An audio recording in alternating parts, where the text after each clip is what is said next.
اللہ الرحمن الرحیم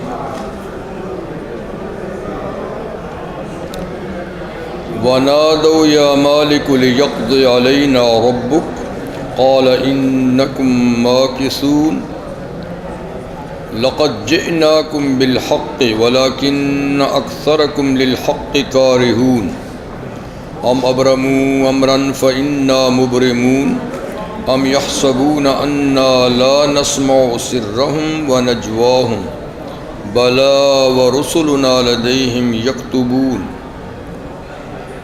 قل ان كان للرحمن ولد فانا اول العابدين سبحان رب السماوات والارض رب العرش عما يصفون فذرهم يخوضوا ويلعبوا حتى يلاقوا يومهم الذي يوعدون وهو الذي في السماء إله وفي الأرض إله وهو الحكيم العليم وتبارك الذي له ملك السماوات والأرض وما بينهما وعنده علم الساعة وإليه ترجعون ولا يملك الذين يدعون من دونه الشفاعة إلا من شهد بالحق وهم يعلمون ولئن سألتهم من خلقهم ليقولن الله فأنى يؤفكون وقيله يا رب إن هؤلاء قوم لا يؤمنون فاصفح عنهم وقل سلام فسوف يعلمون صدق اللہ العظیم۔ سورۃ الزخرف کی آیہ نمبر 77 سے 89 تک آیات آپ کے سامنے میں نے تلاوت کی، سورت کے آخر تک۔ ان آیات مبارکہ سے پہلے ارشاد تھا کہ مجرمین عذاب جہنم میں ہمیشہ ہمیشہ رہیں گے، لیکن یہاں مجرم سے مراد کافر ہیں، کیونکہ ہمیشہ ہمیشہ جہنم میں کافر ہی رہیں گے، باقی گناہگار ہمیشہ نہیں رہیں گے۔ اگرچہ مجرم کا لفظ گناہگار پر بھی بولا جاتا ہے، لیکن یہاں مجرم سے مراد کافر ہیں جو ہمیشہ رہیں گے۔ اور یہ بھی ارشاد فرمایا کہ لا یفتر عنہم وہم فی مبلسون، عذاب میں تخفیف اور کمی نہیں ہوگی، ان کا عذاب کبھی ہلکا نہیں ہوگا، اور یہ کہ وہ وہاں سے نکلنے سے مایوس ہوں گے، وہ ان کی آس ٹوٹ جائے گی کہ اب بالکل نہیں نکل سکتے۔ جیسے پیچھے گزر چکا ہے سورہ مومن میں کہ وہ نکلنے کے لیے بڑی کوششیں کریں گے، بڑے ہاتھ پاؤں ماریں گے، یہاں تک کہ وہ ان فرشتوں سے درخواست کریں گے جو عذاب دینے پہ اللہ نے مقرر کیے ہیں، کہ آپ اللہ سے درخواست کریں کہ اگر مکمل جہنم سے چھٹکارا نہیں ملتا تو کم از کم یخفف عنا یوما من العذاب، ایک دن کی تو تخفیف ہو، ایک دن تو عذاب ہلکا ہو۔ لیکن جیسے میں نے عرض کیا تھا کہ احادیث میں ہے کہ وہ فرشتے 1000 سال تک جواب بھی نہیں دیں گے، اور اس کے بعد جواب یہ دیں گے کہ کیا تمہارے پاس رسول نہیں آئے تھے؟ اللہ کا میسج اور پیغام انہوں نے تم کو پہنچایا نہیں تھا؟ وہ کہیں گے رسول تو آئے تھے، لیکن ہماری بدبختی اور بد نصیبی کہ ہم نے ان کی تعلیمات پہ توجہ ہی نہیں دی۔ تو فرشتے کہیں گے جب آئے تھے اور تم نے توجہ نہیں دی، پھر تم خود خدا سے درخواست کرو، ہم نہیں کر سکتے، ہمیں کوئی حق نہیں ہے۔ دوسرے مرحلے پر جیسے کہ اب اس آیت میں ہے کہ ونادو یا مالک، پھر جو مالک ہے جہنم کے تمام فرشتوں کی اسٹاف کے باہر جا رہی ہے۔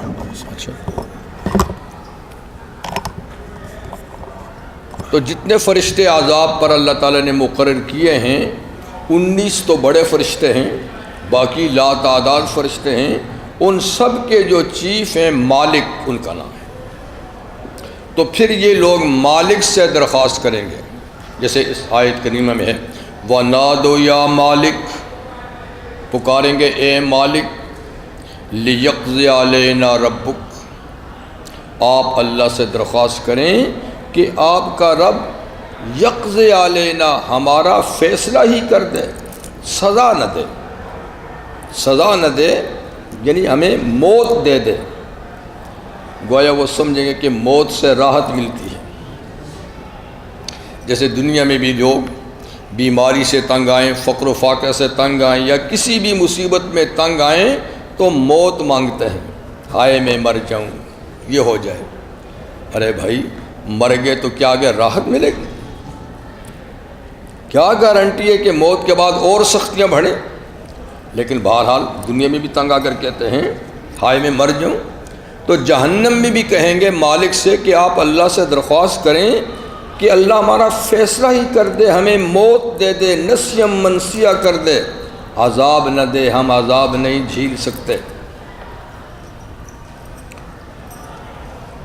وہ بھی ایک عرصے تک جواب نہیں دے گا، اور ایک عرصہ دراز کے بعد وہ کیا کہے گا انکم ماکثون، خبردار جو بولو زبان کھولو، تم نے یہیں پر رہنا ہے، نہ عذاب میں تخفیف ہوگی نہ عذاب سے چھٹکارا ہوگا، تم نے اسی حالت میں عذاب بھگتنا ہے۔ جب یہاں سے مایوس ہو جائیں گے تو پھر سورہ مومنون میں ہے کہ اب وہ ڈائریکٹلی اللہ سے درخواست کریں گے۔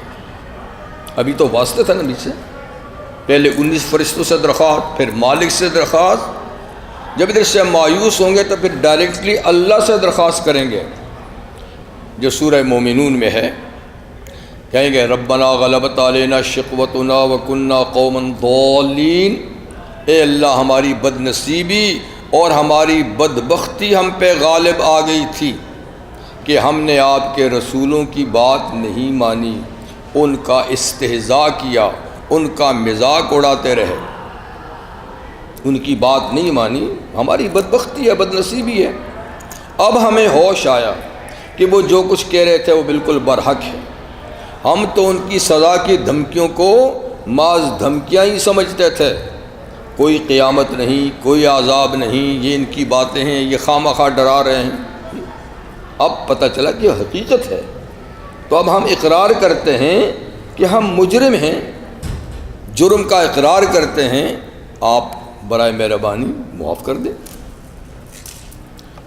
تو اقرار کریں گے، لیکن اللہ کی طرف سے بھی ایک طویل عرصے تک اس کا جواب نہیں آئے گا، اور آخر میں جواب یہ ہوگا اللہ تعالیٰ کی طرف سے اخسؤوا فیہا ولا تکلمون، اسی جہنم میں ذلیل ہو کر رہو اور مجھ سے بات تک بھی نہ کرو، بس جو تم نے کہہ دیا سو کہہ دیا، اب آئندہ بات بھی نہیں کرو، تم نے یہیں پر رہنا ہے۔ تو اب کیا ہوگا کہ کہیں گے کیا، پھر آپس میں بات کریں گے کہ چلو روتے دھوتے ہیں، دنیا میں روتے دھوتے ہوتے ہیں تو کسی کو ترس آ جاتا ہے، شاید ترس آ جائے، تو اللہ فرمائیں گے اصبروا او لا تصبروا، تم صبر کرو، خاموشی سے سزا بھگتو، یا چیخو چلاؤ، ہم پر کسی بات کا اثر نہیں ہوتا۔ تو کبھی صبر کریں گے، یار ہو سکتا ہے صبر سے جھوٹ دیں، کبھی چیخیں گے کہ چیخ سے، تو کوئی بھی حربہ ان کا کارگر ثابت نہیں ہوگا جہنم سے نکلنے کا۔ اللہ تعالیٰ فرمائیں گے فرشتے کے ذریعے یا ڈائریکٹلی فرمائیں گے لقد جئناکم بالحق، آج روتے دھوتے ہو، ہم دنیا میں تمہارے پاس حق بات لائے تھے، قرآن آیا، پیغمبر اسلام آیا، ان کی تعلیمات آئیں جی، اور ہم نے پوری حقیقت تمہارے سامنے واضح کی، ہم حق تمہارے پاس لائے، وَلَكِنَّ أَكْثَرَكُمْ لِلْحَقِّ كَارِهُونَ، لیکن تم میں سے اکثر لوگ حق کو پسند ہی نہیں کرتے تھے، حق سے تمہیں چڑ تھی، حق سے تم ناراض ہوتے تھے، حق والوں کے پاس تم جاتے ہی نہیں تھے، تو باطل والوں کے پاس تمہارا اٹھنا بیٹھنا تھا، اور حق والوں کی تم بات نہیں سنتے تھے۔ ہم نے تو اپنی طرف سے بات پوری کر دی، تمہیں پورا سمجھانے کے اسباب مہیا کر دیے۔ یہ بات تو آخرت میں ہوگی نا، جہنم میں۔ اب دنیا کے لحاظ سے اللہ تعالیٰ باطل پرست لوگوں کے بارے میں ارشاد فرماتے ہیں کہ ابرموا امرا، کیا انہوں نے کسی بات کا فیصلہ کر لیا ہے، کسی بات کا ارادہ کر لیا ہے کہ ہم ایسا کر کے رہیں گے؟ کسی بات سے مراد یہ حق کی مخالفت، یعنی انہوں نے حق کی مخالفت کا فیصلہ کر لیا ہے کہ ہر طرح سے ہم حق کا رستہ روکیں گے اور حق کو پھلنے پھولنے نہیں دیں گے، اہل حق کو پریشان کریں گے۔ انہوں نے اس کا فیصلہ کر لیا ہے۔ ظاہر بات ہے کہ دنیا کفر نے شروع میں بھی یہی فیصلہ کیا تھا، ہمیشہ انبیاء کرام کا رستہ روکنے کی ناکام کوشش انہوں نے کی، اہل حق کو ستایا۔ آج بھی وہی ہو رہا ہے جو کل ہو رہا تھا، اب بھی اہل حق کے سامنے رکاوٹیں کھڑی کی جا رہی ہیں، انہیں بدنام کیا جا رہا ہے، زور و شور سے ہو رہا ہے جی، تحریر کے ذریعے سے بھی ہو رہا ہے، تقریر کے ذریعے سے بھی ہو رہا ہے، دھونس دھاندلی کے ذریعے سے بھی ہو رہا ہے۔ اہل حق کا رستہ ہر طریقے سے روکا جا رہا ہے، اب بھی، اس وقت بھی تھا۔ جیسے سورۃ الحجر میں اللہ تعالیٰ فرماتے ہیں کما انزلنا علی المقتسمین، جیسے ہم نے عذاب نازل کیا ان لوگوں پر جنہوں نے حق کو روکنے کے لیے رستے تقسیم کر رکھے تھے، یا حق کو ناکام بنانے کے لیے قسمیں اٹھا رکھی تھیں، اور اہل حق کو دبانے کے لیے انہوں نے پلان بنائے، پلاننگ کی، قسمیں اٹھا اٹھا کر کہ ہم ایسا کر کے رہیں گے۔ تو حق کو روکنے کے لیے ایسا بھی تھا۔ مکہ والوں نے بھی جہاں اور حربے استعمال کیے، صحابہ کرام کو ستایا، پیغمبر کریم صلی اللہ علیہ وسلم کو بے حد ستایا، ذہنی جسمانی طور پہ ان کو بہت زیادہ ٹارچ کیا، لیکن اس کے ساتھ ساتھ وہ یہ بھی کرتے تھے کہ جو شہر کے باسی شہر میں رہنے والے تھے ان کی تو جو غریب تھے ان کی مار پٹائی کرتے تھے، توہین و تذلیل کرتے تھے، بلکہ جو اچھے کھاتے پیتے لوگ تھے ان کے عزیز و اقارب بھی ان کو سخت ستاتے تھے۔ حضرت عثمان غنی رضی اللہ عنہ معمولی آدمی نہیں تھے، بہت بڑے تاجر تھے، اور مکہ والوں پر ان کے بڑے احسانات تھے، لیکن جب وہ مسلمان ہوئے تو ان کے چچا حکم نے کمرے میں قید کر کے دھواں چھوڑ دیا، یہ تو مسلمان کیوں ہوئے، اتنا ستایا ان کو۔ اسی طرح باقی حضرات اور جو غریب تھے، حضرت بلال ہیں، صہیب ہیں جی، عمار ہیں، ان کی تو پٹائی کرتے تھے، اور جو غیر مکی تھے، باہر سے لوگ آتے تھے تو انہوں نے رستے تقسیم کیے ہوئے تھے، اپنے اپنے نمائندے رستوں میں بٹھاتے تھے کہ باہر سے آنے والوں سے پوچھو کہ تم مکہ میں کیوں آ رہے ہو، آنے کی کیا غرض ہے، بزنس کے لیے آئے ہو، وزٹ کے لیے آئے ہو، کسی دوست سے عزیز سے ملنے کے لیے آئے ہو۔ اگر کوئی آنے والا کہہ دے کہ ہم محمد صلی اللہ علیہ وسلم سے ملنا چاہتے ہیں، تو وہ اگر غریب آدمی ہے تو مار پیٹ کے وہیں سے واپس کرو، اور اگر وہ کوئی جاندار آدمی ہے، سردار ٹائپ کا آدمی ہے، کھاتا پیتا گھرانے کا ہے، اس کے پیچھے قوم ہے، جتھا ہے، تو پھر اس کو اس طرح بدنام کرو محمد صلی اللہ علیہ وسلم کو کہ وہ وہیں سے چلا جائے کہ یار ایسے آدمی سے مل کے کیا کریں گے، کہ وہ تو ساحر ہے، وہ تو مجنون ہے، وہ تو فلاں ہے، مل کے کیا کرو گے جی؟ اور کوئی بڑا آدمی ہے، اس کو رشوت دے کے واپس کرو، کہ اس سے مل کے کیا کرو گے، کیا حاصل ہوگا، اتنی رشوت دیتے ہیں، یہ لو اور جاؤ کام بن جائے گا۔ آشا یہ عرب کا بہت نامی گرامی شاعر تھا، اس کو سناجت العرب کہتے تھے، یعنی عرب کا باجا،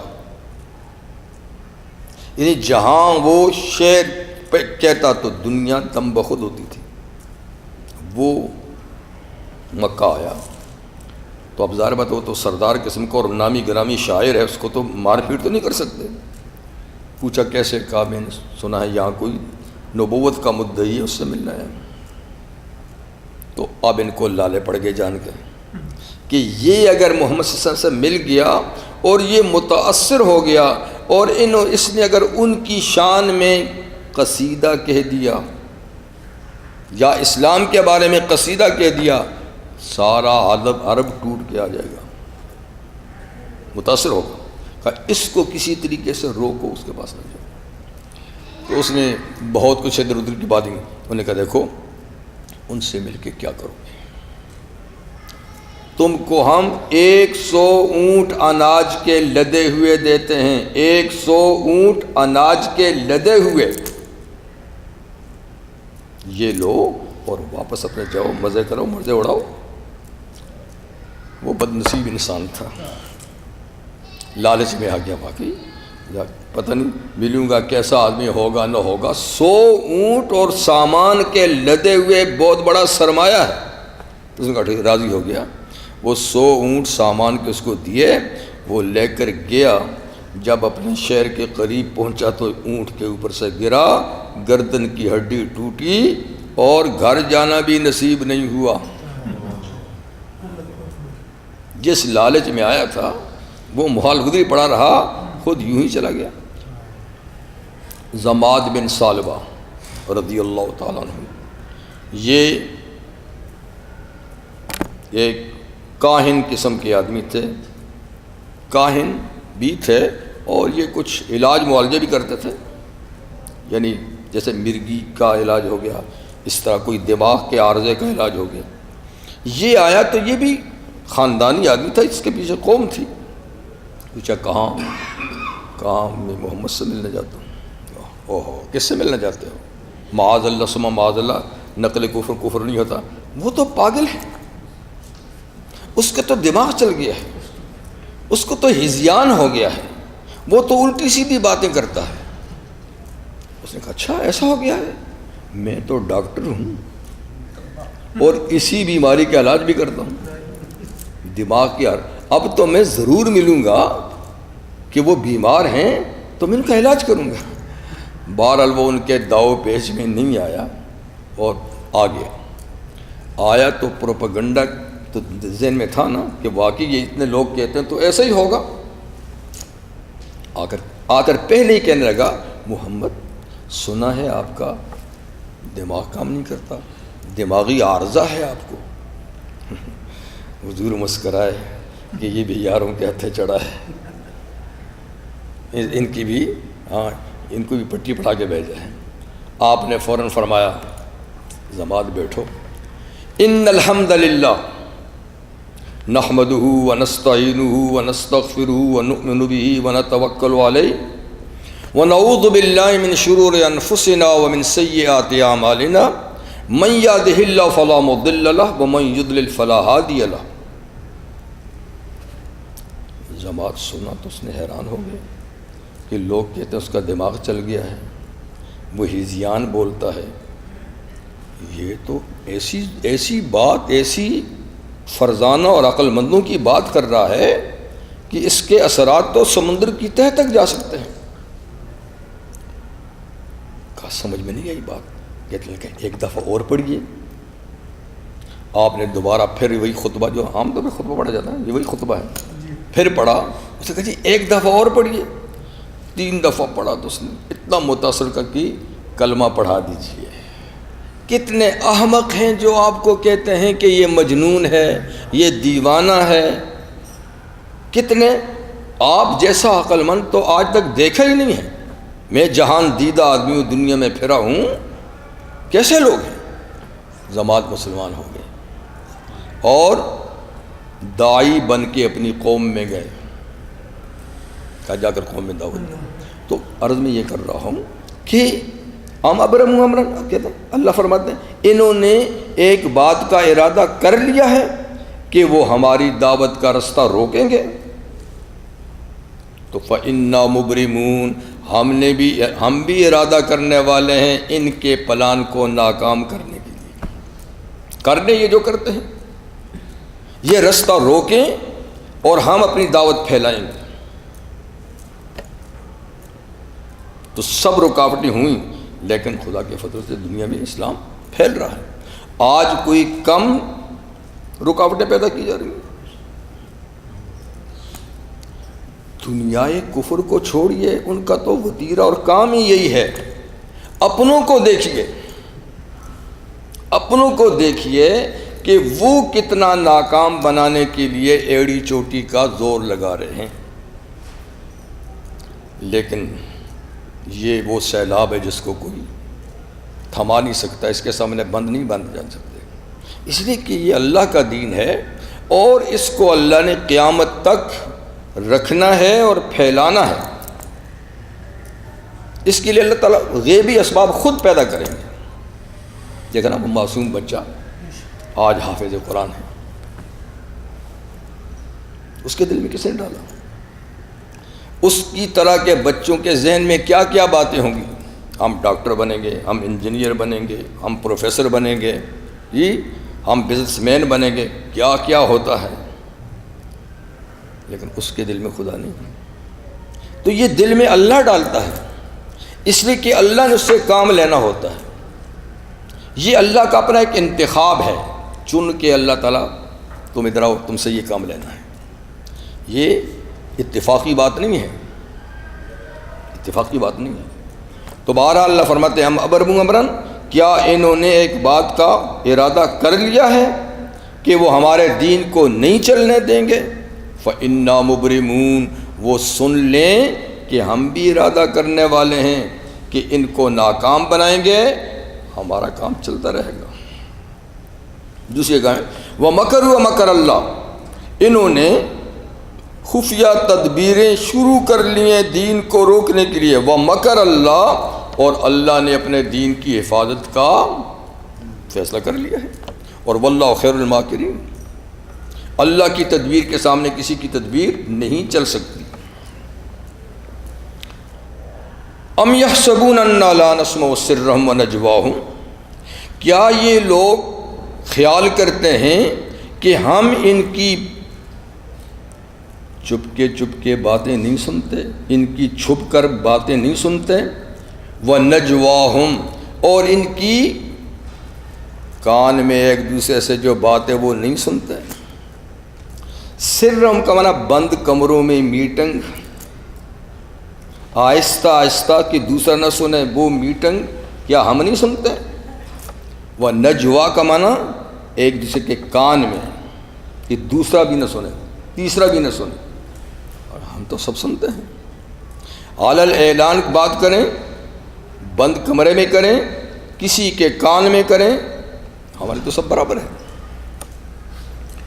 یہ تو ہم سنتے ہیں، بلا ہاں کیوں نہیں، وَرُسُلُنَا لَدَيْهِمْ يَكْتُبُونَ، ہمارے بھیجے ہوئے فرشتے ڈائری لکھتے بھی ہیں۔ ہم سنتے ہیں اور فرشتے ان کے کندھوں پہ بیٹھے ہوئے لکھتے بھی ہیں، تو پھر یہ کیسے بچیں گے؟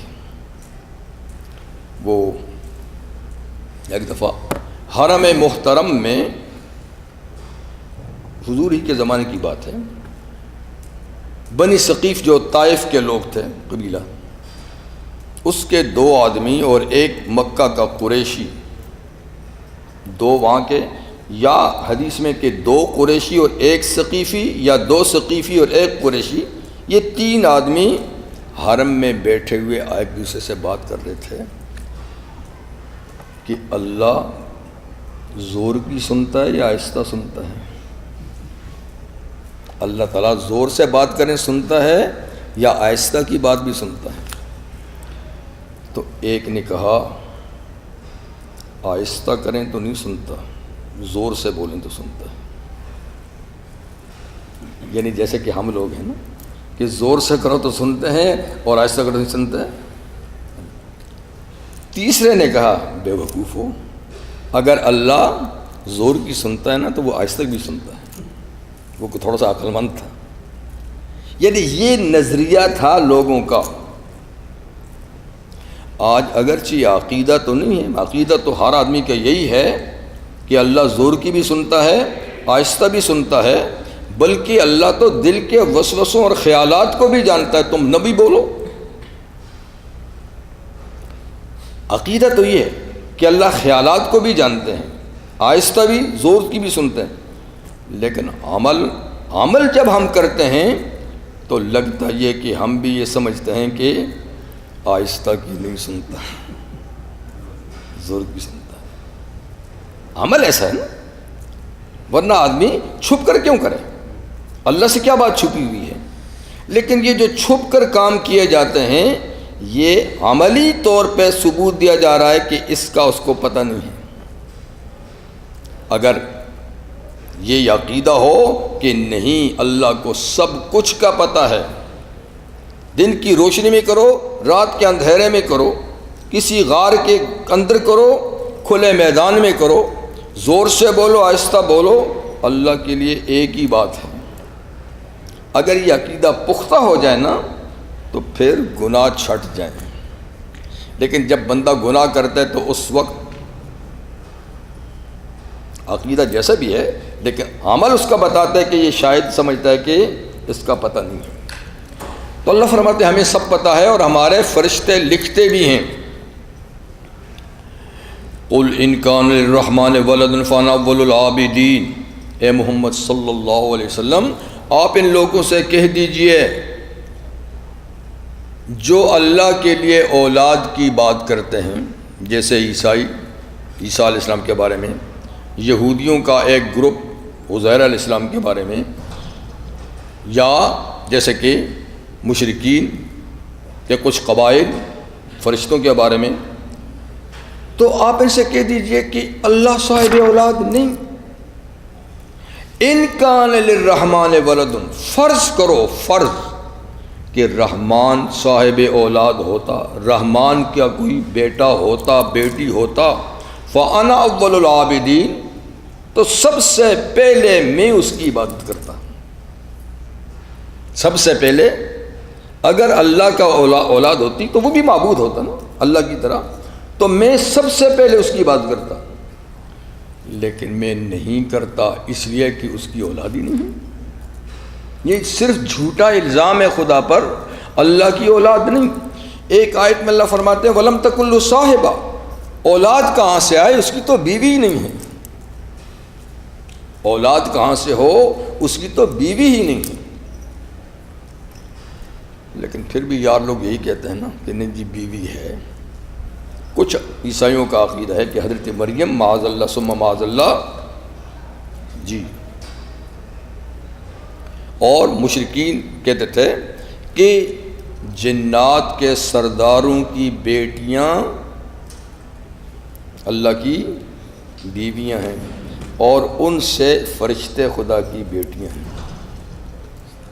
وَجَعَلُوا بَيْنَهُ وَبَيْنَ الْجِنَّةِ نَسَبًا، اللہ اور جنات میں انہوں نے رشتہ داری قائم کر دی.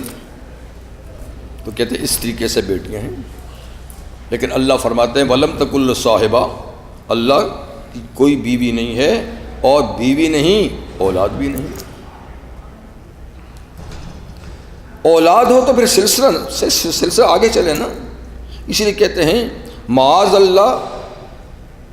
اللہ کہ عیسیٰ کو خدا کا بیٹا کہتے ہیں، تو دادا کون ہے ان کا بتا دے جس کا جی چاہے.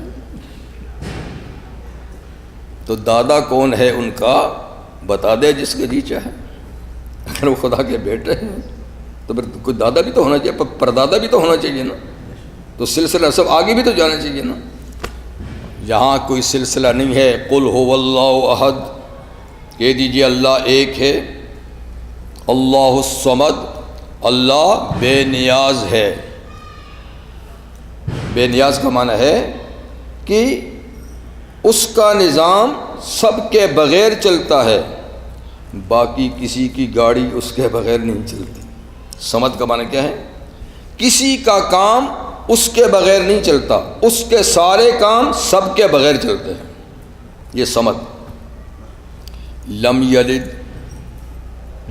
لم یلد اس کی کوئی اولاد نہیں، ولم یولد وہ بھی کسی کی اولاد نہیں، ولم یکن لہ کفوا احد یہ اللہ کی تعریف ہے، اس جیسا بھی کوئی نہیں۔ تو آپ کہہ دیجئے اگر رحمان کا بالفرض اور رحمان کی کوئی اولاد ہو تو میں سب سے پہلے اس کی عبادت کرنے والا ہوں، لیکن نہیں، سبحانہ وہ اولاد سے اور ان ضرورتوں سے پاک ہے۔ رب السماوات والارض وہ تو آسمانوں اور زمین کا رب ہے، کل کائنات کا رب ہے۔ اور رب العرش العظیم، رب العرش اس سے آگے عرش کا بھی رب ہے۔ تو عرش پوری کائنات میں سب سے بڑی مخلوق ہے، اس لیے قرآن میں نا رب العرش العظیم، آسمانوں کو عظیم نہیں کہا، زمین کو عظیم نہیں کہا، عرش کو کہا عظیم۔ تو سب سے بڑی مخلوق کیا ہے؟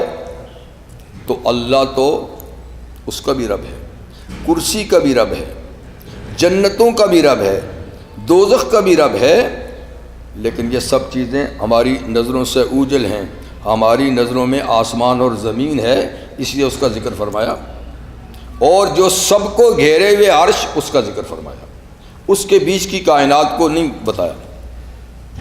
تو پاک ہے اللہ جو رب آسمان اور زمین کا اور رب عرش کا، کس چیز سے پاک ہے؟ عما یصفون ان باتوں سے جو مشرک بیان کرتے ہیں۔ تو مشرک بیان کرتے ہیں کہ اس کی اولاد ہے، عیسیٰ اس کے بیٹے ہیں، عزیر اس کے بیٹے ہیں، ملائکہ اس کی بیٹیاں ہیں، جی، یا ہندو یہ دیوتا ہے، یہ دیوتیاں ہیں، یہ فلاں ہیں، ان سے اللہ پاک ہے۔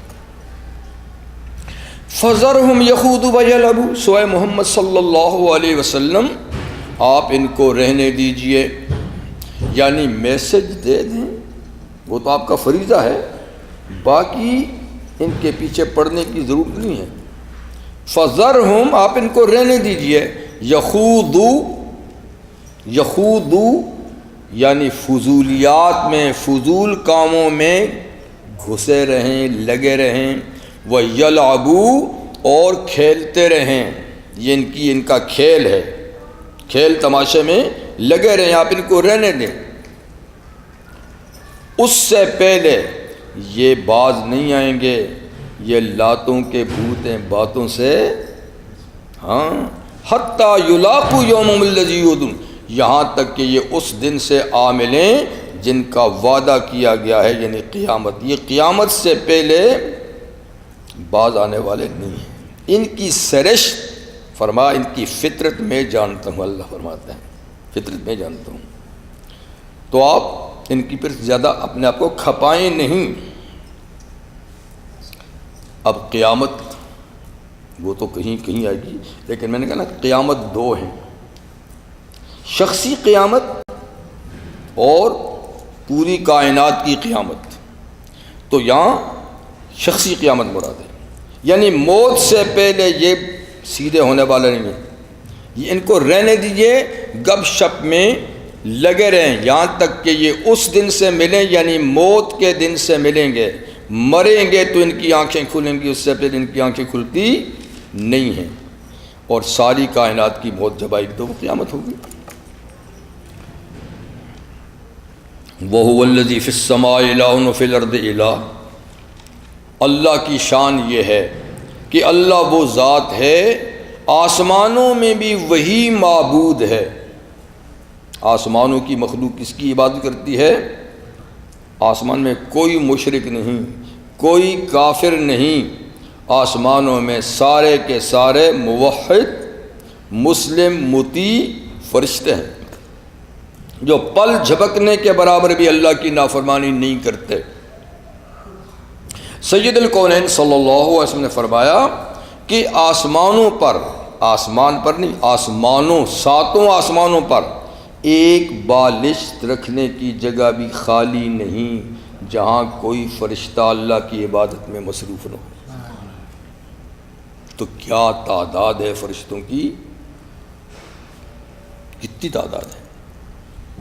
یہ آسمان کتنا بڑا جو ہمارے سر پر ہے، وہ دوسرا تو اس سے بھی بڑا ہے، تیسرا اس سے بھی بڑا ہے، چوتھا اس سے بھی بڑا ہے، ساتواں سب سے بڑا ہے۔ تو کتنی مخلوق ہے، فرمایا کہ اتنی جگہ بھی نہیں۔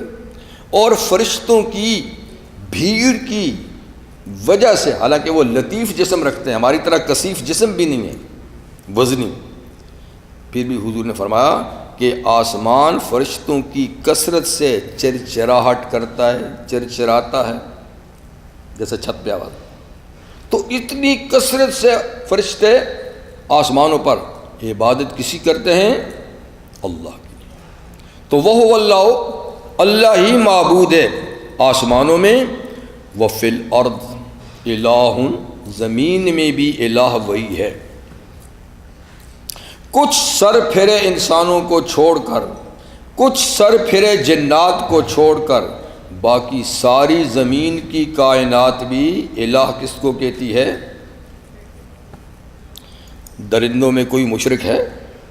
پرندوں میں، نباتات میں، جمادات میں، معدنیات میں کوئی چیز ایسی نہیں ہے کہ جو اللہ کی عبادت نہیں کرتی ہو۔ ام من شیء الا یسبح بحمدہ، کوئی شے جس کو شے کہتے ہیں وہ نہیں مگر وہ اللہ کی تعریف کرتی ہے، اس کی حمد کرتی ہے، اس کی حمد میں اس مصروف ہے۔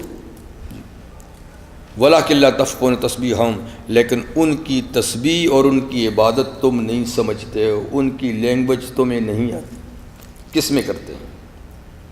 لیکن کرتے ہیں سارے۔ صرف کچھ انسان ہیں جو بگڑے ہوئے ہیں، کچھ جنات ہیں جو بگڑے ہوئے ہیں، باقی تو جنات میں بھی ایک تعداد ہے، انسانوں میں بھی خاصی تعداد ہے جو اللہ کی عبادت کرتے ہیں، لیکن باقی تو ساری مخلوق اسی کی عبادت کرتی ہے۔ تو اللہ معبود ہے آسمانوں میں بھی، زمین میں بھی۔ وَهُوَ الْحَكِيمُ الْعَلِيمُ، اور اللہ حکمت والا ہے، حکیم ہے، اس کا ہر کام حکمت سے ہوتا ہے، اتفاقاً نہیں ہوتا۔ اور اللہ علیم ہے، سب کچھ جانتا ہے، ایک ایک ذرے سے باخبر ہے۔ وَتَبَارَكَ الَّذِي لَهُ مُلْكُ السَّمَاوَاتِ وَالْأَرْضِ، اور برکت والا ہے، یعنی برکت دینے والا ہے، برکت دینے والا ہے وہ کہ اسی کے لیے آسمانوں کی حکومت اور زمین کی حکومت، وما بینہما، اور زمین و آسمان کے درمیان جو کائنات ہے اس کی حکومت بھی اسی کی ہے۔ اور برکت دینے والا بھی کون ہے؟ تو برکت کا معنی تو آپ جانتے ہیں، برکت کہتے ہیں اضافے کو، بڑھنے کو، کسی چیز میں اضافہ ہو، لیکن اس میں تقدس شرط ہے۔ ہر بڑھنے کو برکت نہیں کہتے۔ اب سود سے بھی تو مال بڑھتا ہے، آپ کیا کہیں گے برکت ہوگی؟ فراڈ سے بھی ہوتا ہے، اسمگلنگ سے بھی ہوتا ہے، جتنے ناجائز ذرائع آمدنی کے تو مال بڑھتا تو ہے، لیکن کیا وہ کہے گا کہ یہ برکت ہوگی میرے مال میں؟ نہیں۔ جو مال بڑھتا ہے، حلال مال بڑھتا ہے زکوٰۃ دینے سے، صدقہ دینے سے، اس کو کہتے ہیں برکت۔ اس میں بظاہر مقدار میں اضافہ ہوتا ہے، بظاہر کبھی، لیکن کبھی مقدار میں کم ہو جاتا ہے، لیکن معنوی برکت اس میں ہوتی ہے۔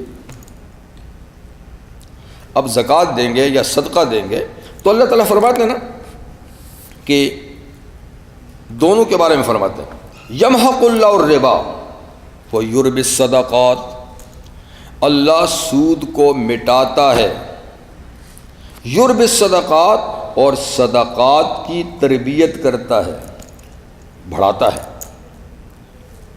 یہ حقیقت ہے، لیکن بظاہر کیا ہوتا ہے؟ بظاہر صدقے سے گھٹتا ہے، سود سے بڑھتا ہے، سود سے بڑھتا ہے۔ تو ظاہر میں سود سے بڑھتا ہے، صدقے سے گھٹتا ہے۔ اللہ فرماتے ہیں نہیں، تم ظاہر کو دیکھتے ہو، حقیقت میں سود سے گھٹتا ہے، صدقے سے بڑھتا ہے۔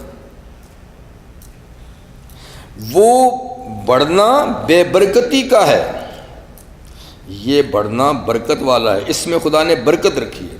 تو برکت کا معنی یہ ہوتا ہے کہ ایک چیز سے آدمی کی ساری ضرورتیں پوری ہو جائیں۔ چیز تھوڑی ہے لیکن آپ کا سارا کام نکل گیا، تو کیا کہیں گے؟ اس میں برکت تھی۔ اور مال ڈھیروں سارا ہے، وہ سارا خرچ ہو گیا، کام اب بھی ادھورا ہے، تو کیا کہتے ہیں؟ یار اس میں بے برکتی تھی، اس میں بے برکتی تھی۔ تو اصل برکت بے برکتی کا معاملہ یہ کہ اس سے کام آپ کا چلتا ہے یا نہیں چلتا ہے۔ اب اس کی مثال دوں آپ کو کہ ایک شخص کی تنخواہ تھوڑی ہے، سیلری تھوڑی ہے، اچھا جی، وہ لے کر آتا ہے، محنت سے اس نے کام کیا، سیلری اس کی ٹھیک ہے جتنی بھی ہے، لیکن اس سے پورے مہینے کے کام چل گئے، گروسری بھی آ گئی، گھر میں کوئی بیمار بھی نہیں ہوا، ڈاکٹر کو فیس بھی نہیں دینی پڑ گئی، جی اس طرح، تو وہ کام پورا ہو گیا۔ ایک شخص ہے کہ وہ بہت ڈھیروں مال لے کر آ گیا، بڑا خوش ہو گیا، ماشاءاللہ میں نے بہت کچھ کما لیا ہے، لیکن وہ ذرائع غلط تھے۔ اچھا، لایا یا تو رستے میں جیب کترے نے نکال لیا، ٹھیک ہے، یا کسی اور طریقے سے، یا چلو بچا کر لے آئے، گھر لے آیا، گھر میں بچہ بیمار ہو گیا، شدید بیمار ہو گیا، جی تو اب اس کو لے کر گیا تو ڈاکٹر نے وہ اتنی فیس بتا دی، اتنی دوائیاں بتا دیں، جی ادھر دوسرا کوئی اور حادثہ ہو گیا، گاڑی پنچر ہو گئی، گاڑی کو نقصان ہو گیا، اچھا بھائی مکینک کو اتنے دے دیے، تو لایا تو بہت سارا تھا لیکن چیزیں اتنی پیدا ہوئیں کہ وہ سب ادھر خرچ ہو گیا، گروسری کے لیے کچھ نہیں بچا، تو کیا کہیں گے؟ بے برکتی ہے، بے برکتی ہے۔ لیکن آج لوگ برکت بے برکتی کا مطلب سمجھتے نہیں، وہ کہتے ہیں برکت یہ کہ بس آئے زیادہ سے زیادہ ہو، بیلنس بڑھتا رہے، جی تو اس کو کہتے ہیں برکت ہے، یہ نہیں ہے۔ تو بہرحال برکت دینے والا کون ہے؟ تبارک الذی، اللہ ہے برکت دینے والا۔ عمر میں برکت، صحت میں برکت، اولاد میں برکت، مال میں برکت، ہر چیز میں برکت۔ تو برکت یہ ہے کہ ہر چیز سے آپ کے سارے کام ہو جائیں سہولت سے، اور بے برکتی یہ ہے کہ چیز ہر ایک ڈھیروں جیسی ہے لیکن کام کسی سے بھی نہ نکلے۔ تو اللہ برکت دینے والا ہے، ٹھیک ہے نا۔ تبارک الذی لہ ملک السماوات، برکت دہندہ ہے وہ ذات کہ آسمانوں کی حکومت بھی اسی کی، زمین کی بھی، اور جو زمین و آسمان کے بیچ کی کائنات اس میں بھی۔ وَعِندَهُ عِلْمُ السَّاعَةِ، اچھا فرمایا یہ کائنات تو خدا کی اس نے بنائی ہے، لیکن یہ کائنات ہمیشہ نہیں رہے گی، ایک وقت تک کے لیے بنائی ہے، ایک وقت آئے گا، اس وقت کا نام ہے ساعہ، قیامت۔ یہ کارخانہ اس وقت کے لیے بنایا، تو جب قیامت آئے گی تو اس کا وقت بھی اللہ نے کسی کو نہیں بتایا۔ عنده علم الساعہ، قیامت کا وقت کا علم صرف اللہ کے پاس ہے، ٹھیک ہے، اس لیے کہ اگر وہ وقت بتا دیا جائے تو پھر یہ کارخانہ چلے گی نہیں، لوگ تو پھر دن ہی گنتے رہیں گے نا، نہ روٹی کھائیں گے، نہ کچھ کمائیں گے، نہ مکان بنائیں گے، یار یہ تو فلاں دن قیامت آئے گی، کیا ضرورت ہے؟ لیکن اللہ نے اس کو ایسا پوشیدہ رکھا ہے، اور حرص و ہوا ایسی رکھی ہے دل میں کہ پتہ ہے کہ کسی وقت بھی غبارے سے ہوا نکل سکتی ہے، اپنے غبارے سے، پھر بھی دن رات لگے ہوئے ہیں، یہ مکان بنانا ہے، یہ دکان بنانی ہے، یہ کارخانہ بنانا ہے، یہ زمین ہے، یہ فلاں ہے، یہ فلاں ہے۔ وقت اللہ نے نہ بڑی قیامت کا بتایا ہے، نہ چھوٹی قیامت کا بتایا ہے، نہ شخصی قیامت کا بتایا ہے، نہ بڑی قیامت کا بتایا ہے، کیونکہ شخصی قیامت کا بھی بتا دینا تو پھر کوئی آدمی کام کرے گا؟ وہ تو اپنی موت کے دن گنے گا نا۔ وہ ایک قصہ ہے ہماری کتابوں میں، تو ایک کنگ تھے، بادشاہ تھے پرانے زمانے میں، تو اس کا مقصد زندگی تھا کھانا ہی کھانا، اگلا ڈکار کر کے نکال دو، اور کھاؤ اور کھاؤ اور کھاؤ، کام شام تو ہوتا کچھ نہیں تھا۔ تو بیٹھے بیٹھے بیٹھے توند بڑی بن گئی، اب ایسا ہوا جسم کہ چلنے پھرنے سے معذور ہو گیا۔ اب اس کو خیال ہے یار میں تو کھایا پیا تو بہت ہے، لیکن اب تو میں، تو اس نے اب ڈاکٹروں کو طلب کیا کہ بھائی اس کا کوئی علاج کرو، میں تو بیٹھ ہی گیا ہوں بالکل۔ تو انہوں نے کچھ علاج کیا، لیکن کیا علاج، کچھ بھی کارگر ثابت نہیں ہوا، سب فیل ہو گئے ڈاکٹر۔ ایک ملنگ ٹائپ کا ایک فقیر قسم کا آدمی گزرا، تو کہا یہ کیا بات ہے، کیوں ڈاکٹر صاحب جا رہے ہو، کیا ہے مریض؟ اس نے کہا یار ایک مریض ہے، لیکن بادشاہ سلامت، ہم نے تو بڑا علاج کیا لیکن وہ تو کوئی اثر نہیں ہوتا۔ اس نے کہا میں ان سے ملنا چاہتا ہوں، کہ ملو۔ وہ گیا، ڈاکٹر جی آپ کا علاج میرے پاس ہے۔ اس نے کہا یار اتنے نامی گرامی میرے ملک کے ڈاکٹر ہیں، وہ نہ کر سکے، تو فقیر آدمی کیا کرے گا؟ اس نے کہا چھوڑیے اس بات کو، مجھے آپ اپنے پاس رکھیں، اگر میرا علاج کارگر نہ ہوا تو آپ مجھے جو چاہے سزا دے دیں، گارنٹی ہے میرے پاس علاج ہے۔ ٹھیک ہے، کبھی بھاگتا بھی نہیں ہوں، مجھے آپ اپنے پاس رکھیں، اگر میرا بتایا ہوا علاج سے آپ ٹھیک نہ ہو گئے تو میں جو چاہے سزا دے دیں۔ ٹھیک ہے۔ اب وہ انتظار میں کہ کوئی کچھ وچھتے یا کچھ کر کے لائے گا۔ کچھ دیر کے بعد اس نے کہا کہ بادشاہ سلامت، علاج تو ہے، دوائی بھی ہوگی، میں نے تیار کر لی، لیکن افسوس کہ آپ کی زندگی ہی نہیں ہے، تو میں کیا کروں؟ کیا کہتا ہے؟ کہ جی بس ٹوٹل 40 دن، بس 40 دن کے بعد آپ کی روح پرواز کر جائے گی، تو اس لیے میں نے دوائی تو تیار کی ہوئی ہے، سب کچھ ہے، لیکن فائدے کچھ نہیں آپ کو کھلانے کا۔ اس نے کہا جاؤ بے وقوف آدمی کیسی بات کرتا ہے۔ اس نے کہا جی اگر 40 دن میں نہ مرے نا تو جو چاہے مجھے سزا دے دے، میں چاہتا نہیں، بھاگتا تو نہیں، مجھے اپنا یہاں روک دے، قید کر لے۔ حیران ہو گیا، کہا میں دوائی دے سکتا ہوں لیکن کیا فائدہ ہے، آپ کی عمر ہوتی تو فائدہ ہوتا نا، آپ تو 40 دن کے بعد چلے جائیں گے۔ اس کو قید کر دیا، لیکن حضرت اب دن گن رہے ہیں، یار ہو نہ ہو اس کی بات سچی ہو، کھانا پینا سب گیا، چھٹی ہو گئی۔ اب جی آج 39 دن رہ گئے، آج 38 دن رہ گئے، آج 36 دن رہ گئے، بس گنتے گنتے گنتے سکڑتے جا رہے ہیں، گن رہے ہیں۔ اور جب 39 دن پورے تو اب اور زیادہ فکر کی کل آخری دن ہے، تو بالکل دبلے پتلے ہو گئے، لیکن 40 دن ہوئے تو ظاہر بات ہے کس کو پتہ ہے موت کا، پھر بھی سلامت رہے تو کہا یار کہاں ہے وہ آدمی جس نے کہا تھا 40 دن کے بعد میں تو ٹھیک ہوں۔ اس کو پکڑ کے لایا، اس نے کہا بھائی تو غلط کہا تجھے سزا۔ اس نے کہا جی آپ کو علاج کی ضرورت تھی کہ نہیں؟ کہا تھی۔ آپ کا علاج ہو گیا کہ نہیں ہو گیا؟ یہ دواؤں سے نہیں ہو رہا تھا، اس کا علاج یہ تھا، تو میں نے آپ کا علاج کیا، آپ مجھے مارتے ہیں، کیسی بات ہے؟ تو خیر اس کو بڑے انعام و اکرام سے روانگی کہ واقعی میں تیرا علاج ٹھیک تھا۔ تو بات یہ ہے کہ اگر موت کا وقت اللہ کسی کو بتا دے تو میں نے کہا پھر دنیا آباد ہوگی کیا؟ کچھ بھی نہیں ہوگا۔ اس لیے اللہ نے چھوٹی قیامت، شخصی قیامت کو بھی چھپا کے رکھا کہ موت کب آئے گی۔ وما تدری نفس بأی ارض تموت، کسی کو پتہ نہیں کہ کہاں مرے گا۔ لوگ قبر کہیں کھود کے آتے ہیں، وصیت کہیں کی کرتے ہیں،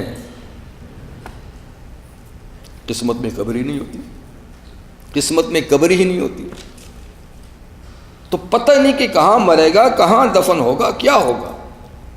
اس لیے اللہ نے ان چیزوں کو چھپا کے رکھا ہے، بڑی قیامت کو بھی ہر کسی کی قیامت کو بھی۔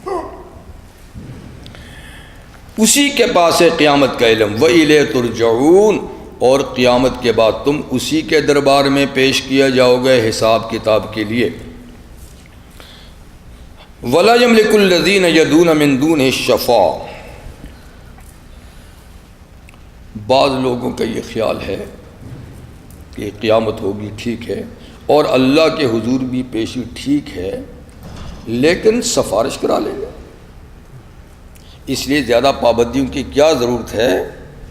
ہم کسی کو شفیع بنا لیں گے، وہ ہماری سفارش کر کے ہمیں پاس کرا دیں گے۔ دنیا میں ایسا ہوتا ہے، نکموں کی سفارش ہو جاتی ہے، کام والے رہ جاتے ہیں۔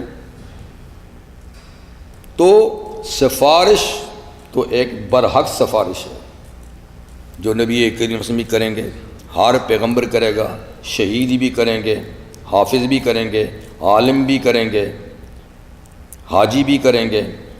اللہ تعالیٰ جس کو اجازت دیں گے سفارش کریں گے، لیکن اللہ جس کو کہیں گے وہ کرے گا، اور جس کے لیے کہیں گے اس کے لیے ہی کرے گا۔ اپنی مرضی سے کوئی کسی کی سفارش نہیں کر سکتا۔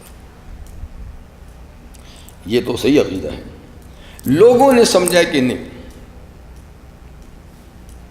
ہم جس کے نذرانے دیں گے، ہم جس کے سامنے سر جھکائیں گے، ہم جس کو شفیع بنائیں گے، سفارشی، وہ ضرور کرے گا ہماری سفارش۔ مطلب کہ وہ چاہیں نہ چاہیں، اس لیے کہ انہوں نے سفارش کا عقیدہ لوگوں پر قیاس کیا ہے کہ دنیا میں ہم جس کو سفارش بنا کے لے جائیں وہ سفارش کرتا ہے، اور کبھی کبھی وہ نہ بھی چاہے تو دباؤ میں آ کر اس کی بات مان لیتا ہے۔ لیکن اللہ کے سفارشی قانون نہیں ہے۔ اللہ سفارشی خود مقرر کریں گے، اور جس کے لیے چاہیں گے مقرر کریں گے۔ اور کس کے لیے کریں گے؟ من رضی له قولا، جس کی بات پہ خدا خوش ہوگا اس کے لیے کرے گا۔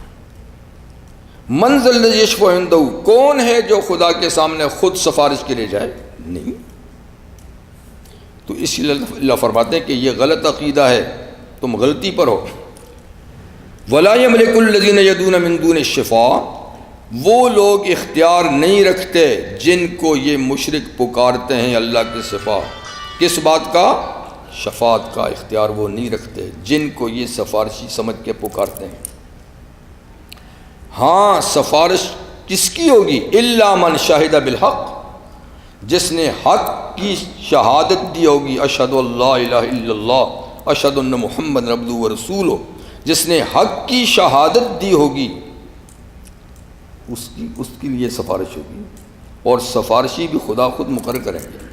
یعنی مومن کی سفارش ہوگی، کافر کی سفارش نہیں۔ وَهُمْ يَعْلَمُونَ، اور وہ حق کی شہادت دے کے حق کو جانتے بھی ہوں گے، اہل ایمان۔ اچھا، وَلَئِن سَأَلْتَ مَنْ خَلَقَهُمْ، یہ آخری بات ہو رہی ہے اس صورت کے اندر۔ جو توحید کے عقیدے کی بات چلی تھی، یہ آخری بات اللہ فرماتے ہیں کہ مشرک اس حد تک تو خدا کو واحد لا شریک مانتے ہیں کہ خالق فقط اللہ ہے، خالق پیدا کرنے والا۔ وَلَئِن سَأَلْتَهُمْ، اگر آپ مشرکین سے پوچھیں من خلقہم، ان کو پیدا کس نے کیا ہے، تو لَيَقُولُنَّ اللَّهُ، ضرور بے ضرور کہیں گے کہ ان کو اللہ نے پیدا کیا ہے۔ تو خالق ہونے کے عقیدے میں سارے مشرک اللہ ہی کو خالق کہتے ہیں، کہتے ہیں اور کسی نے کچھ نہیں بنایا، اور کسی نے کچھ، سب کچھ بنایا کس نے ہے؟ اللہ نے بنایا۔ اتنا عقیدہ ان کا ہے اللہ کے خالق ہونے کا، ٹھیک ہے نا؟ اور کہ اللہ اپنا وجود، اپنا وجود جس کا ہے وہ صرف اللہ ہے، باقی سب کا وجود اس کا دیا ہوا ہے۔ اس پر بھی سب مشرکین متفق ہیں کہ واجب الوجود صرف اللہ ہے، باقی کوئی واجب الوجود نہیں ہے، یعنی جس کا وجود اپنا ہے، کسی کا دیا ہوا نہیں۔ اور یہ کہ خالق بھی صرف اللہ ہے، کوئی دوسرا خالق ایک ذرے کا بھی نہیں۔ لیکن خرابی کہاں سے آتی ہے؟ پھر یہ خرابی یہاں سے آتی ہے کہ کیا معبود بھی صرف وہی ہے یا اور بھی ہیں؟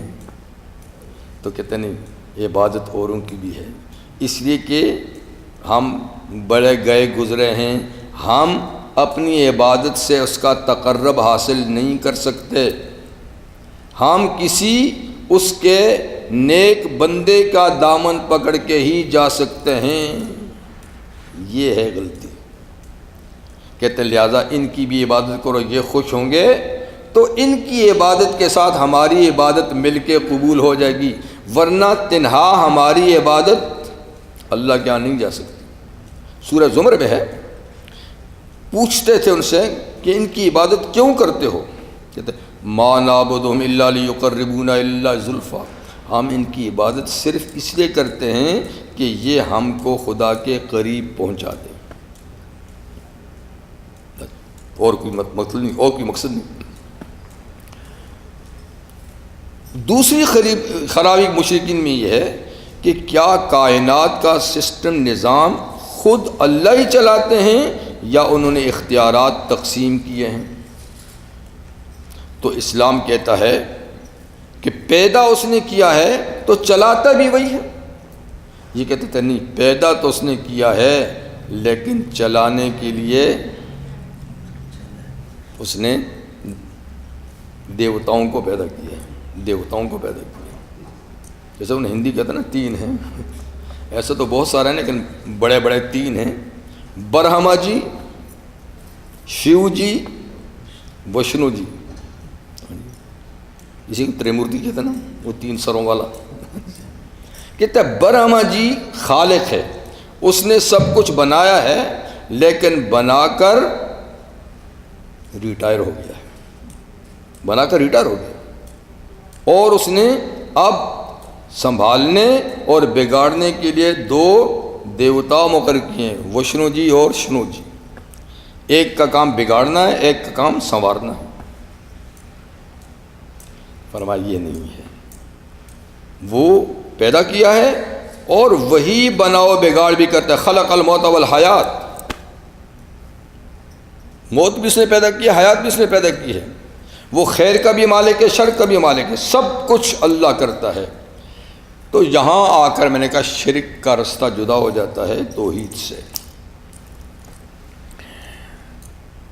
فَأَنَّا يُؤْفَكُونَ، یعنی تم جب اس کو مانتے ہو کہ پیدا اللہ نے کیا ہے تو پھر کہاں جا رہے ہو، کہاں الٹے جا رہے ہو، کس دربار پہ جا رہے ہو، کس مزار پہ جا رہے ہو؟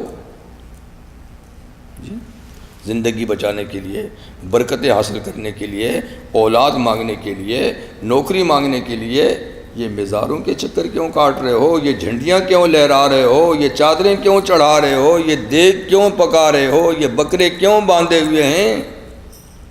فَأَنَّا يُؤْفَكُونَ، جب مانتے ہو کہ خالق اللہ ہے پھر یہ کیا ہو رہا ہے مخلوق کے ساتھ؟ آخری بات ہے، رحمت عالم صلی اللہ علیہ وسلم ہر پیغمبر امت کے لیے سخت رقیق القلب ہوتا ہے، نبی کے دل سے زیادہ کسی کا دل نرم نہیں ہوتا، شفقت سے بھرپور نہیں ہوتا، وہ کڑتے رہتے ہیں، یا اللہ اتنا سمجھاتے ہیں، اتنا سمجھاتے ہیں پھر بھی یہ نہیں سمجھتے، یہ ہم جیسے انسان ہیں، کل جہنم میں جائیں گے، ہم سے برداشت نہیں ہوتی، ہم جیسے انسان ہیں۔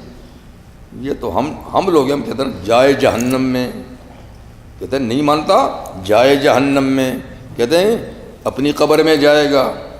ہم تو سنگ دل لوگ ہیں نا، نبی تو ایسا نہیں کہتا کہ جائے جہنم، ہاں یہاں نہ مانے تو ہم بگڑ جاتے ہیں، کہتے ہیں جانے دو اس کو، اپنی قبر میں جائے گا، خود بھگتے گا۔ پیغمبر ایسا نہیں کرتے، ان کا دل کرتا ہے، اتنا سمجھاتا ہوں، گوشت پوش کا انسان ہے، اس کو خبر نہیں آگے کی، یہ جاہل ہے، نادان ہے، غلطیاں کر رہا ہے، کاش سمجھ آئے۔ رحمت عالم صلی اللہ علیہ وسلم پہ پتھر پڑتے تھے، غلط باتیں آپ کو سنائی جاتی تھی، جی فرشتے آ کر کہتے تھے اتنا ستاتے ہیں، اتنا ستاتے ہیں، حکم دیجیے ان پہاڑوں کو ہی ملا دوں، پہاڑوں کے ان پہ ملا دوں، دفن کر دیں ان کو پہاڑوں میں۔ فرماتے تھے نہیں، اللہم اہد قومی فإنہم لا یعلمون، اے اللہ میری اس قوم کو ہدایت کر، یہ جانتے نہیں ہیں میں کتنا خیر خواہ ہوں، آگے کیا آنا ان کو پتہ نہیں ہے، اس لیے ایسا کرتے ہیں۔ اگر ان کو میری خیر خواہی کا پتہ چل جائے یا آگے کے جو بتاتے ہوں پتہ چل جائے تو ایسا کبھی نہیں کریں، یہ نادانی میں کر رہے ہیں۔ پیغمبر کا دین اب لیکن آخر پیغمبر بھی تو انسان ہے نا، کبھی کبھی تو وہ بھی کہہ دیتے ہیں یا اللہ یہ نہیں مانتے، میں کیا کروں، میں تو جو کرنا تھا کر چکا ہوں لیکن یہ نہیں مانتے، یا اللہ میں کیا کروں؟ تو اس کو اللہ بیان فرماتے ہیں وقیلہ یا رب، وقیلہ اور پیغمبر کی اس بات کی قسم، اللہ نبی کی بات کی قسم اٹھاتے ہیں، وقیلہ اور قسم ہے پیغمبر کی اس بات کی، کون سی بات یہ یا رب ان ہؤلاء قوم لا یؤمنون، اے اللہ میں نے بڑی کوششیں کی ہیں مگر یہ لوگ ایمان نہیں لاتے۔ تو پیغمبر کی یہ دکھ بھری آواز، اللہ فرماتے ہیں مجھے پیغمبر کی اس دکھ بھری آواز کی قسم کہ میں اب ان سے انتقام لوں گا، میں ان سے انتقام لوں گا۔ وقیل ہی اور پیغمبر کی دکھ بھری آواز کی قسم، کون سی آواز؟ یا رب ان ہؤلاء قوم لا یؤمنون، اے میرے رب یہ لوگ ایسی قومیں جو مانتے ہی نہیں ہیں۔ تو اللہ تعالیٰ فرماتے ہیں میں آپ کی درد بھری آواز کو سن رہا ہوں اور میں اس کا بدلہ لوں گا، لیکن بدلے کے لیے میرے پاس ٹائم ہے، اس لیے آپ ذرا جلدی مت کیجیے، فاصفح عنہم، درگزر کیجیے ان کی باتوں کو، جانے دیجیے ان کی باتوں کو، آپ توجہ نہ دیں ان کی باتوں کو۔ وقل سلام، اور سلام متارکت کر کے اپنا رستہ لے لیجیے۔ یہ سلام وہ سلام نہیں جاؤں گا السلام علیکم، یہ سلام متارکت ہے، یعنی کسی سے جان چھوڑانے کا، کہتے ہیں نا اچھا بھائی سلام، یعنی تم بات نہیں مانتے ہو نا، اچھا بھائی سلام، تمہارا وہ رستہ میرا یہ رستہ۔ تو مطلب ہے کہ یہ آپ کو بہت ستاتے ہیں، تو فاصفح عنہم، آپ ان کی باتوں کو جانے دیجئے۔ وقل سلام، اور سلام کر کے الگ رستہ نہ پلا لیجیے، سلام کر کے اپنا رستہ الگ کر لیجیے۔ فسوف یعلمون، بہت جلد یہ جان لیں گے کہ میں ان کے ساتھ پھر کیا کرتا ہوں۔ ابھی تو یہ بڑے مغرور ہیں، بڑے متکبر ہیں، اپنے آپ کو کوئی چیز سمجھتے ہیں، اس لیے کہ میں نے ان کو ڈھیل دی ہوئی ہے، بہت جلدی یہ اپنے انجام کو جان لیں گے کہ یہ کون سی باغ کی مولی ہیں جو ان کو میں چھوڑوں گا۔ بس آپ تھوڑا سا اور صبر کریں، جانے دیجیے ان کو، اور آپ اپنا رستہ الگ کر لیں۔ فسوف یعلمون، بہت جلد یہ جان لیں گے کہ ان کی کیا پاور ہے۔ تو یہ پاور ہی انسان کو خراب کرتی ہے نا، ہاں اسی سے تو بگڑتا ہے نا۔ یا جسمانی طاقت ہوتی ہے،